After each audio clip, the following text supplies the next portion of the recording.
Welcome everyone to another story time with Miss Ariel. This week we are going to talk about fairies.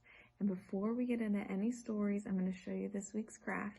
So if you come in this week, you are going to be able to pick up a fairy door. And with this fairy door, you have to decorate it. You can put glitter glue, you can use markers or paint, and then put it outside. That way a fairy can come in and use your door. Because it's pretty hard for them sometimes to make a door, okay? So with that, we're gonna get into stories. All right, for our first story this week, we are going to read Princess Fairy Ballerina. And this is by Bethany Dini Mirgara. Greetings, hugs, hello. What should we play? I'm ready for magic. Well, let's put on a grand show. I know what we'll do. We shall play princess, because princesses are royal, and that means they get to survey the royal domains and make the royal rules, and of course ride the royal unicorns. You always want to play princess. Please call me your majesty. Shh. I have 2 words for you. Fairy dust. Because fairy dust means magic spells and talking frogs. May I have this dance, says the frog, and flying over rainbows. Frogs are not royal, but real princesses kiss frogs. Ahem, we should play ballerina. Ballerinas can be beautiful snowflakes or fierce mice. Sometimes they're graceful swans, soaring high above the stage as the audience cheers. Swans are not royal. Well then, your majesty, how should we decide what to play? What about a contest? It could be a flying contest or a throne-sitting contest. How about a balancing contest? Parade leading, toe-tapping, magic making, twirling, crown weaving, tea and crumpeting? Crumpeting? That's not even a word. It is in my kingdom. Listen, we should play princess, fairy, ballerina. Ribbit. They see the frog outside the window. I wonder what they're gonna do next. You know, these wings are getting heavy. Tutus are scratchy. So is my royal tiara. Are you thinking what I'm thinking? Puddles? Stomping? Who needs dust to fly? Our best performance yet. I declare this a royal success. Look at that. And they played the rest of the day in the rain. Oh, and then look, there's some frogs that are talking to each other. Let's see what they have to say. Let's play prince. You always want to play prince. How about a rock star? Looks like they might be in the same predicament too.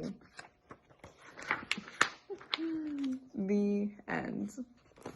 That was a cute first story. For our last story this week, we are going to read Fairy Science. And this is by Ashley Spires. Esther does not believe in magic. This is unusual because Esther is a fairy, and fairies are all about magic. They use magic wands, and they mix magic potions. Some fairies even make magical fairy dust. Esther is pretty sure that's just dandruff. She is the only fairy in Pixieville who believes in science. Esther prefers facts, data, and hard evidence to wishing on stars.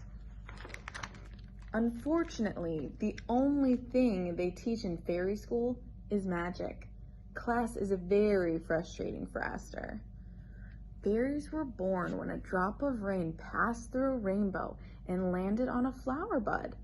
When the flower bloomed, the first fairy took flight.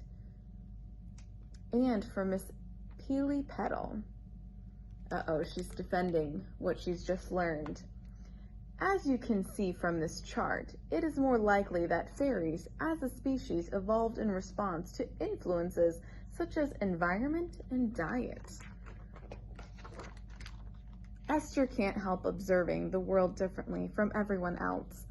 Where other fairies see a path to hidden gold, Esther sees light and water colliding. Follow the rainbow. Let's see what Esther has to say. That water helps us see all the colors that are hidden in the sunlight. That's dispersion. Where they see a dangerous omen, she sees condensation. When the temperature is just right, water droplets are suspended in air. When they see faces of spirits, she sees erosion. Rocks get worn away by water and wind. The faces are just your imagination. I don't think they are listening. Esther can't wait to teach scientific methods to her fairy mates. Ask a question. Do some research to find out more. Make a hypothesis, a fancy word for guess. Do experiments. Study the results. Draw a conclusion. Eureka! Or you could just do magic. She shows them the periodical table.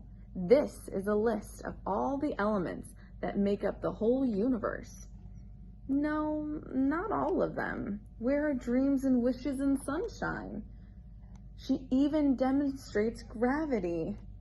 Whee! Look at all the other fairies flying around. Gravity is why things fall down instead of up. But we can go up, so we must be magic. They just don't get it. That was definitely gravity. And there is definitely something wrong with this tree. It's wilting. The fairies do their best. They cast spells. They make magic talismans. They even do a magical moonlight dance. But nothing works. The tree keeps on wilting. Esther asks a question. Why is the tree wilting? She does some research. She makes a hypothesis. She tries some experiments. She studies her results. At last, Esther draws a conclusion. Eureka! The tree needs more sun. Ooh. Now look at that. Symbala who, Symbala he. I'm doing some magic to save this tree. Now look at that. Esther made sure that that tree could get some sunlight. Now let's see if it worked. Now she waits for the sun to do its work. Oh, look at it changing through the seasons and the day. It took a while, but the tree is looking positively perky. She did it. Esther has proven the power of science. Miss Peely Petal did it. Magic saved the tree. At least she thought she did. She might not have changed the other fairies' mind, but Esther has inspired some questions. How did you do that? Can you teach us science? And that's where every good scientist starts. The end.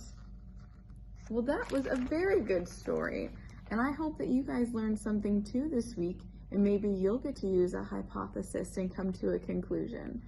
And hopefully that conclusion is that you come in this week to the library to pick up your craft and make your fairy door. So until next week, I will see you all later for another story time. Bye.